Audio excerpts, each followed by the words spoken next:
মক্কার রাত, আকাশ জুড়ে নীরবতা, চারদিকে মরুভূমির নিঃশব্দ শ্বাস, আর তার বুকে ঝুলে আছে পূর্ণিমার চাঁদ, শান্ত, উজ্জ্বল, স্থির। কিন্তু মানুষের হৃদয় শান্ত নয়।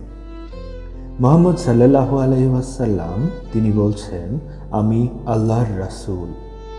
কিন্তু কুরাইশের নেতারা হাসে, বিদ্রূপ করে, অস্বীকারে মুখ ভারী করে তোলে।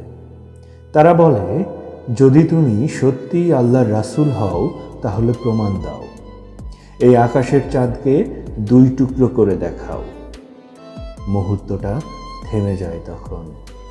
মানুষের চাহনি আকাশের দিকে, কিন্তু নবী সাল্লাল্লাহু আলাইহি ওয়াসাল্লাম এর চোখ উপরের দিকে নয়, তার চোখ তখন আল্লাহর দিকে। তিনি কোনো তর্ক করেন না, কোনো ভাষণ দেন না, শুধু আকাশের দিকে আঙুল তুলে বলেন, হে আল্লাহ। আর ঠিক তখনই নীরব আকাশে ঘটে যায় এমন কিছু যা ইতিহাস কখনো ভুলতে পারবে না। চাঁদ, হ্যাঁ সেই চাঁদ, যা দুই ভাগে বিভক্ত হয়ে যায়। এক অংশ এক পাহাড়ের এপাশে, আর এক অংশ পাহাড়ের অপর পাশে। মক্কার মানুষ একদম স্তব্ধ, চোখ কপালে, শ্বাস থেমে আসে। কেউ চিৎকার করে ওঠে, দেখো চাঁদ ভেঙে গেছে। কেউ বলে, এ কি জাদু। কেউ দৌড়ে বাইরে আসে, কেউ পাহাড়ের দিকে তাকিয়ে থাকে বিস্ময়ে। আর মুহাম্মদ সাল্লাল্লাহু আলাইহি ওয়াসাল্লাম দাঁড়িয়ে আছেন নীরব, শান্ত ও বিনয়ী চোখে। তিনি বলেন, সাক্ষী থাকো।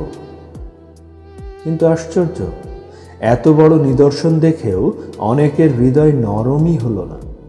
কেউ বলল, এ তো জাদু।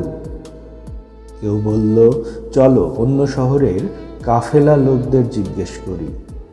পরদিন বাইরে কাফেলা এলো, তাদের জিজ্ঞেস করা হলো, গত রাতে তোমরা কিছু অস্বাভাবিক কি দেখেছ? তারা বলল, হ্যাঁ, চাঁদকে দুই টুকরো হতে দেখেছিলাম। প্রমাণ মিলল, সত্য দাঁড়িয়েও গেল স্পষ্ট হয়ে। তবুও কেউ ঈমান আনল, আর কেউ চোখ বন্ধ করেই রইল। কারণ সমস্যা প্রমাণে ছিল না, সমস্যা ছিল হৃদয়ে।